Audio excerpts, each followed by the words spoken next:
സൂത്രൻ. ഇതെന്താ സൂത്ര? വഴിയിൽ കിടന്നതാ, നിറയെ കഥകളും പടങ്ങളും. ദേ കണ്ടോ, ഒരു കുട്ടിച്ചാത്തൻ കുന്തത്തിൽ കയറി പോകുന്നു. ഹഹ, ഹിഹി, നല്ല തമാശ. നമ്മുടെ കഥയും ഇങ്ങനെ കാണാൻ നല്ല രസമാവും അല്ലേ സൂത്ര? ഹും, എന്തു രസം. നമ്മുടെ കഥകളൊക്കെ ഒരുപോലെയല്ലേ? എന്ന് വച്ചാൽ ഞാനെന്തെങ്കിലും സൂത്രം കണ്ടുപിടിക്കും, താനത് പൊളിക്കും. ഞാൻ മുയലിനെ പിടിക്കും, താനത് കളയും. ഇതല്ലേ സ്ഥിരം കഥ. ഹും, ഈ കഥ മാറാൻ പോണില്ല സൂത്ര. ഞാൻ മിണ്ടിപ്പോകരുത്. തൻ്റെ ഒച്ച കേട്ടാലേ എനിക്ക് അരിശം വരും. സൂത്രൻ ഭയങ്കര ദേഷ്യത്തിലാ. ഇനി ദേഷ്യം മാറിയിട്ട് മിണ്ടിയാൽ മതി, അല്ലെങ്കിൽ കുഴപ്പമാ. ഒരു തടിയൻ മുയല്. സൂത്രനെ വിളിക്കണ്ട, ദേഷ്യപ്പെട്ടാലോ.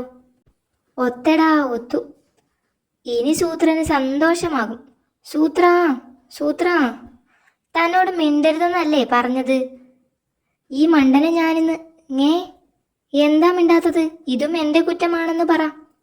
ഹാവൂ, കഥ മാറിയപ്പോൾ എന്തൊരാശ്വാസം.